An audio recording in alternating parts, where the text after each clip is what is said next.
अंग्रेजों और मैसूर के बीच चौथा युद्ध कब लड़ा गया? आंसर है 1799।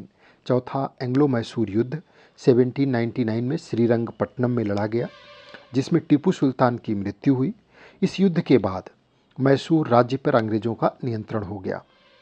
अब आइए चर्चा करते हैं अंग्रेज और मैसूर के बीच में हुए युद्धों की। अंग्रेज और मैसूर के बीच में 4 युद्ध हुए।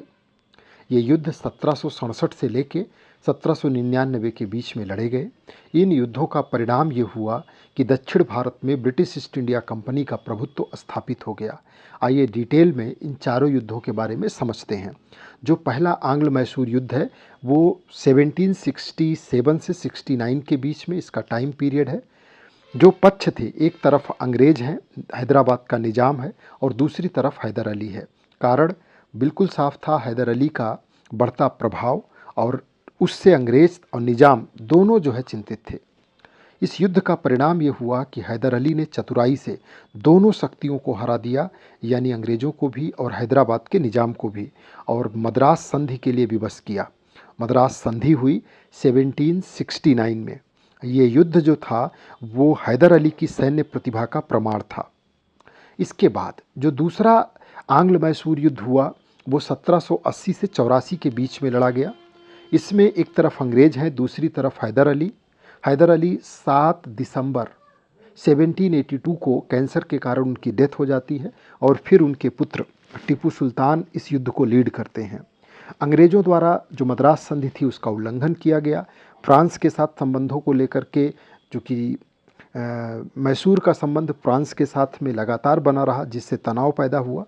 इस युद्ध की, द्वितीय आंग्ल मैसूर युद्ध की एक प्रमुख घटना थी सर आयरकूट का युद्ध, जिसमें अंग्रेज़ों की बुरी तरीके से करारी हार हुई, जिसको बैटल ऑफ पोलिल्यूर कहा जाता है। इसका परिणाम क्या हुआ कि युद्ध के अंत में यहाँ द्वितीय आंग्ल मैसूर युद्ध, मैंगलोर की संधि होती है। दोनों पक्ष बिना लाभ हानि के लौट जाते हैं। यानी मैसूर की संधि जो हुई वो प्रथम आंग्ल मैसूर युद्ध के बाद, और जो मैंगलोर की संधि हुई वो द्वितीय आंग्ल मैसूर युद्ध के बाद हुई। ये 1780 से 1784 तक चल रहा है। जो तृतीय आंग्ल मैसूर युद्ध है ये 1790 से 92। इसमें एक तरफ अंग्रेज हैं, मराठा हैं और निज़ाम हैं। ये तीनों की जॉइंट सेनाएं एक साथ हैं, और टीपू सुल्तान एक तरफ है। टीपू सुल्तान की आक्रामक नीतियां और अंग्रेज़ों के साथ जो तनाव था ये युद्ध का मुख्य कारण बना, और इसमें टीपू सुल्तान की हार हुई। श्रीरंगपट्टनम की संधि के लिए 1792 में टीपू सुल्तान विवश हुआ, और इस संधि के तहत टीपू सुल्तान को अपना आधा राज्य देना पड़ा और अपने दोनों पुत्रों को बंधक बनाना पड़ा। इसके बाद टीपू ने फ्रांस की मदद मांगी थी। फिर अगला चौथा और अंतिम जो आंग्ल मैसूर युद्ध हुआ, जिसमें एक तरफ अंग्रेज हैं, मराठा हैं और निज़ाम हैं, और दूसरी तरफ टीपू सुल्तान है।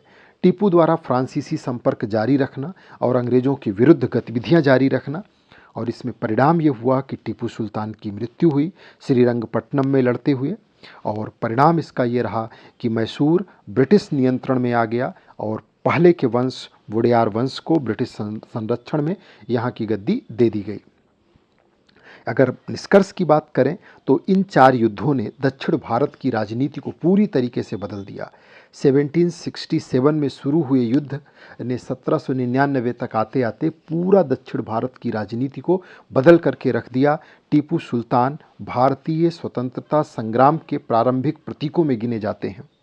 अंग्रेज़ों ने फ्रांसीसी प्रभाव को खत्म कर दक्षिण भारत पर अपना मजबूत नियंत्रण स्थापित कर लिया।